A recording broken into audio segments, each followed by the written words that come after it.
सोचिए, एक crypto currency, एक पूरा का पूरा फाइनेंशियल सिस्टम जिसे कोई इंसान नहीं बल्कि पूरी तरह से एक आर्टिफिशियल इंटेलिजेंस चला रहा हो। इसका नाम है AIPF। तो चलिए आज इसकी तह तक जाते हैं, देखते हैं कि इस दावे में आखिर कितना दम है। हमारा मकसद बस ये समझना है कि ये क्या सच में डीफाई का भविष्य हो सकता है या फिर ये सिर्फ एक और बड़ा वादा है। और जो सोर्स में इसका सबसे बड़ा, सबसे आकर्षक दावा है वो यही है कि इसमें इंसानी दखलंदाजी जीरो है। जीरो मतलब कैसे? सोर्स के मुताबिक इसे बनाने वालों ने इसे बनाकर छोड़ दिया, अपना मालिकाना हक भी वो भी छोड़ दिया और स्मार्ट कॉन्ट्रैक्ट को एक ऐसे 00 एड्रेस पर भेज दिया जिसे कोई कंट्रोल ही नहीं कर सकता। अच्छा, तो मतलब कोई सीईओ नहीं, कोई टीम नहीं जो रातों रात नियम बदल दे। बिल्कुल, कोई लालच या डर में आकर फैसले नहीं ले सकता। एक बार जो नियम बना दिए वो बन गए, सब कुछ AI के हवाले। लिक्विडिटी से लेके सप्लाई तक सब कुछ ऑटोमेटेड। और मजे की बात यह है कि ये कोई एक अकेला AI नहीं है। तो फिर प्रेजेंटेशन के हिसाब से ये असल में 5 अलग अलग AI का एक ग्रुप है, एक टीम है जो मिलकर काम करती है। 5 AI? मतलब एक तरह की AI कमेटी या डिजिटल कैबिनेट? हाँ, बिल्कुल सही शब्द है, एक डिजिटल कैबिनेट। और हर AI को एक खास जिम्मेदारी दी गई है। दिलचस्प है। तो इस कैबिनेट में कौन कौन है और किसके पास क्या काम है? तो देखिए, हर AI क्रिप्टो की एक क्लासिक समस्या को सुलझाने के लिए बनाया गया है। ठीक है। जो पहला AI है उसे NE कहते हैं। NE? हाँ, ये एक तरह से सिस्टम का सेंट्रल बैंक है। कब नए कॉइन बनाने हैं और कब मार्केट से कॉइन वापस खरीदकर उन्हें जला देना है, मतलब सप्लाई को कंट्रोल करना, ये सब उसी का काम है। ठीक है, तो एक हो गया सप्लाई कंट्रोलर, ताकि बहुत ज्यादा कॉइन मार्केट में आके कीमत न गिरा दे। बिल्कुल। फिर दूसरा AI है ALS। ALS?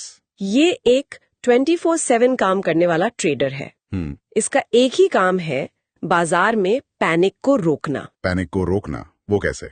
जैसे ही लोग बेचना शुरू करते हैं, ये खरीदना शुरू कर देता है। और जब लोग ज्यादा खरीदने लगते हैं तो ये सप्लाई मैनेज करता है।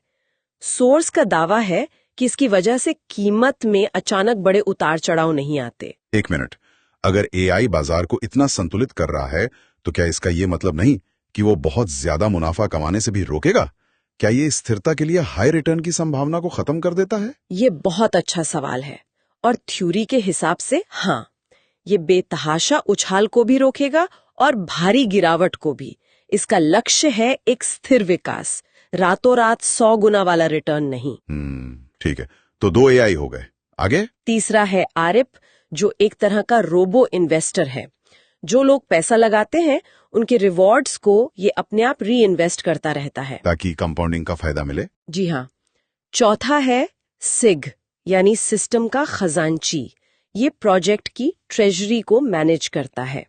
और पांचवा ALP, हर 12 घंटे में ये हिसाब लगाता है कि अगले साइकिल में कितने नए कॉइन्स बाजार में छोड़े जाएंगे। तो एक सप्लाई कंट्रोलर, दूसरा मार्केट स्टेबलाइजर, तीसरा रोबो इन्वेस्टर, चौथा खजांची। ये वाकई एक पूरी डिजिटल सरकार जैसा लग रहा है ना? तो अब सवाल ये उठता है कि आम इंसान इस सरकार का हिस्सा कैसे बन सकता है? इसमें निवेश कैसे होता है? इसका तरीका है स्टेकिंग। मतलब सोर्स बताता है कि लोग AIPF कॉइन खरीदते हैं और उन्हें सिस्टम में एक तरह से लॉक कर देते हैं। और उस लॉकिंग के बदले रिवॉर्ड मिलता है? हाँ, और रिवॉर्ड इस बात पर निर्भर करता है कि कॉइन कितने समय के लिए लॉक किए गए हैं। मतलब जितना लंबा कमिटमेंट उतना बड़ा फायदा। बिल्कुल। सोर्स के मुताबिक एक फ्लेक्सिबल प्लान है जिसमें आप अपना मूलधन कभी भी निकाल सकते हैं। उस पर रोजाना 0.6% का रिटर्न है। 0.6% रोजाना? हाँ, लेकिन अगर कोई 360 दिनों के लिए, मतलब करीब 1 साल के लिए अपने कॉइन्स लॉक करता है तो उसे रोजाना 1% का रिवॉर्ड मिलता है। 1% रोजाना?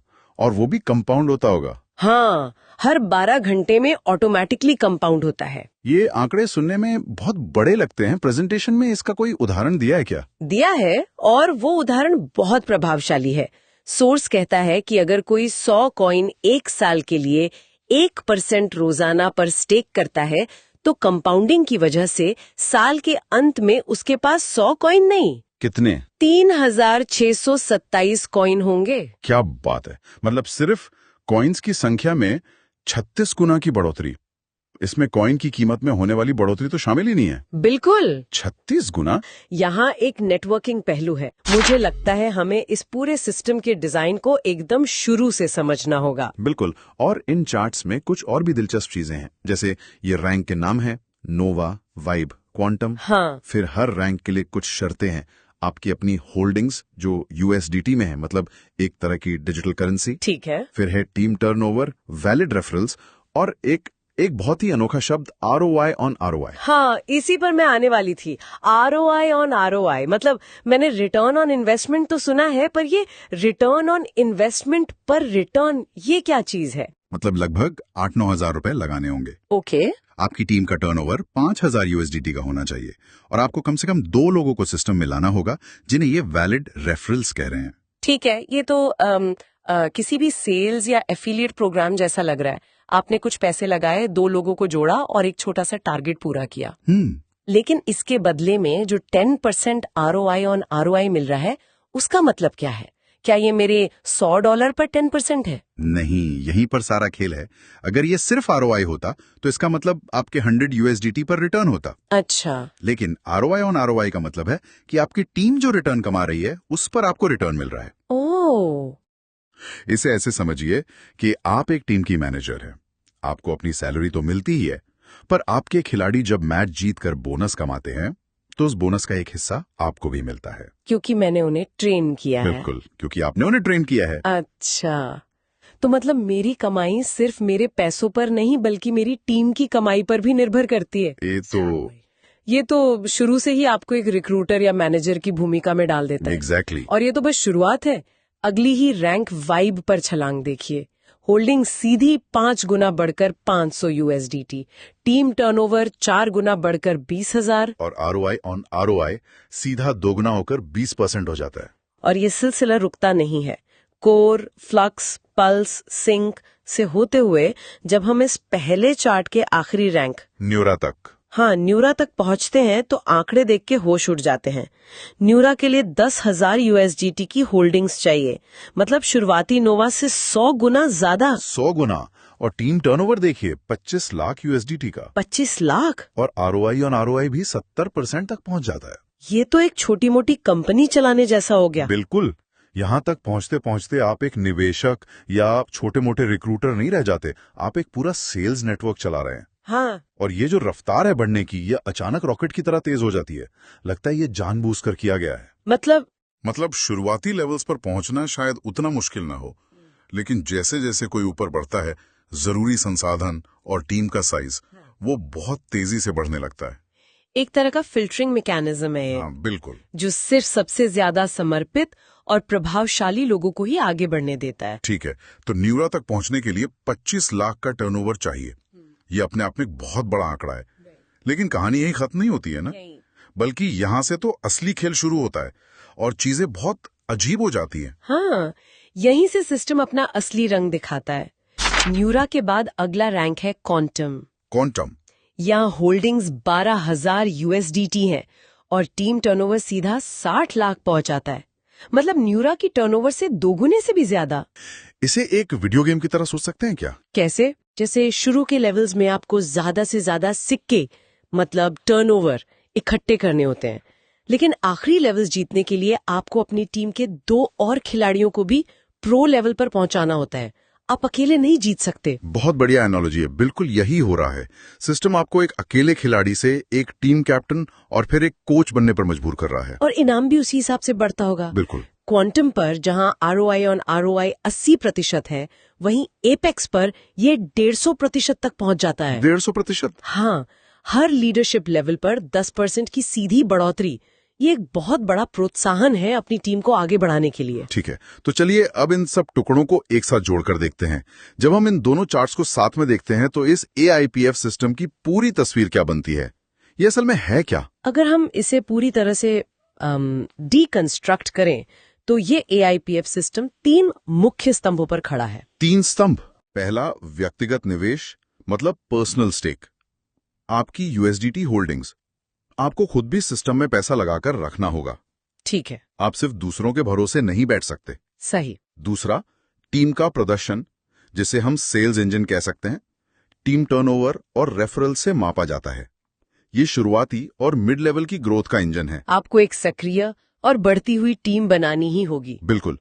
और तीसरा, जो शायद सबसे महत्वपूर्ण और अनोखा है, लीडरशिप डेवलपमेंट, एक लीडरशिप फैक्ट्री। ऊंचे स्तरों पर आपकी तरक्की इस बात पे निर्भर करती है कि आप अपनी टीम के सदस्यों को कितना प्रमोट कर पाते हैं। और इन तीनों स्तंभों को एक साथ चिपकाकर रखने वाला गोंद है ROI ऑन ROI। अब ये शब्द ज्यादा समझ में आ रहा है। ये सिर्फ एक कमीशन नहीं है, नहीं, ये इस पूरे इकोसिस्टम का ईंधन है। एकदम सही। ये शब्द ही इस संरचना की आत्मा है। ये सुनिश्चित करता है कि हर स्तर पर हर व्यक्ति की सफलता उसकी टीम की सफलता से जुड़ी हो।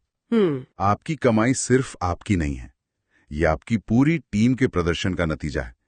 ये एक ऐसा इकोसिस्टम बनाने की कोशिश है, ना कि सिर्फ एक रैंकिंग की सीढ़ी जहां आप दूसरों को नीचे धकेलकर ऊपर चढ़ते हैं। यहाँ आपको दूसरों को ऊपर खींचना पड़ता है। खींचना ही पड़ता है। मतलब रणनीति हर लेवल पर पूरी तरह से बदल जाती है।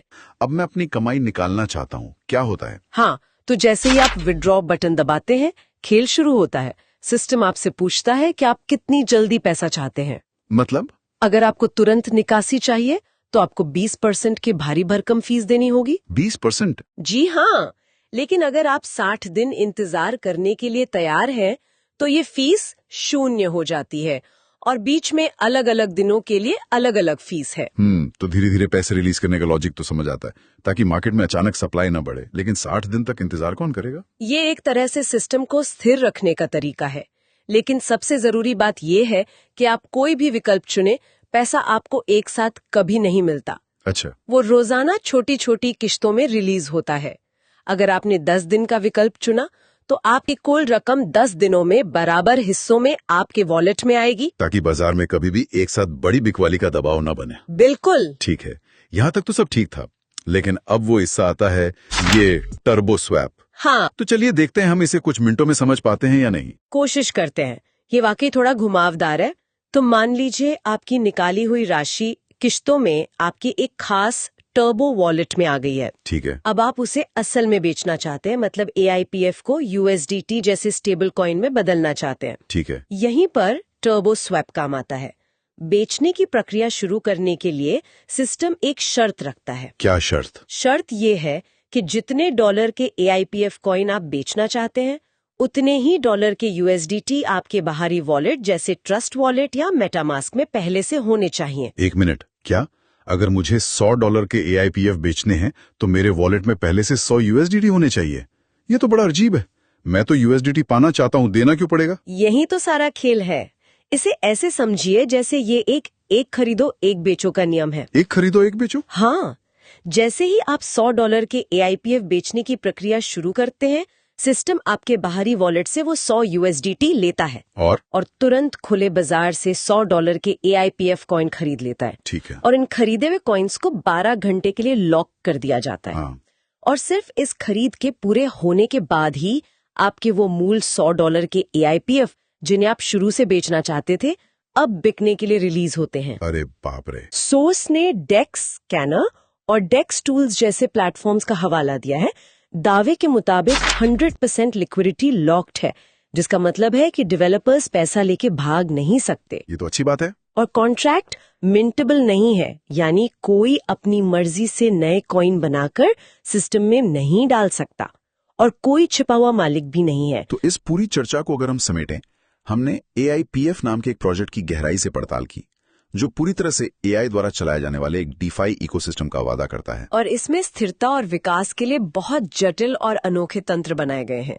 इसका तकनीकी डिजाइन, खासतौर पर इसका विड्रॉल सिस्टम और ये टर्बो स्वैप, सप्लाई और डिमांड को काबू में रखने का एक बहुत ही साहसिक प्रयास है। नतीजा चाहे जो भी हो, ये टोकन इकोनॉमिक्स में एक आकर्षक केस स्टडी तो है ही कि कैसे एक सिस्टम खुद को इंसानी भावनाओं के असर से बचाने की कोशिश कर सकता है। और अगर हम सिर्फ सोर्स मटेरियल के नजरिए से देखें तो ये एक ऐसा मौका है जो जिंदगी बदल सकता है। क्रिप्टो की अगली बड़ी क्रांति। हाँ, जो अपने शुरुआती निवेशकों को माला माल कर सकती है। अंत में इस प्रोजेक्ट का पूरा आधार इस एक विचार पर टिका है कि एक परफेक्ट तरीके से डिजाइन किया गया ऑटोमेटेड AI एल्गोरिथम एक स्थायी और लगातार बढ़ने वाला वित्तीय सिस्टम बना सकता है, क्योंकि उसमें से इंसानी भावनाओं की खामियों जैसे लालच और डर को निकाल दिया गया है। लेकिन यहाँ एक बड़ा सवाल सोचने के लिए रह जाता है। क्या होता है जब इंसान जो भारी रिटर्न कमाने की इच्छा से भरे हुए हैं इस परफेक्ट सिस्टम के साथ इंटरेक्ट करते हैं? क्या कोई भी एल्गोरिथम, चाहे वो कितना भी इंटेलिजेंट क्यों ना हो, सच में इंसानी लालच और घबराहट की अप्रत्याशितता का हिसाब रख सकता है? खासकर तब जब पूरी दुनिया का असली पैसा दांव पर लगा हो।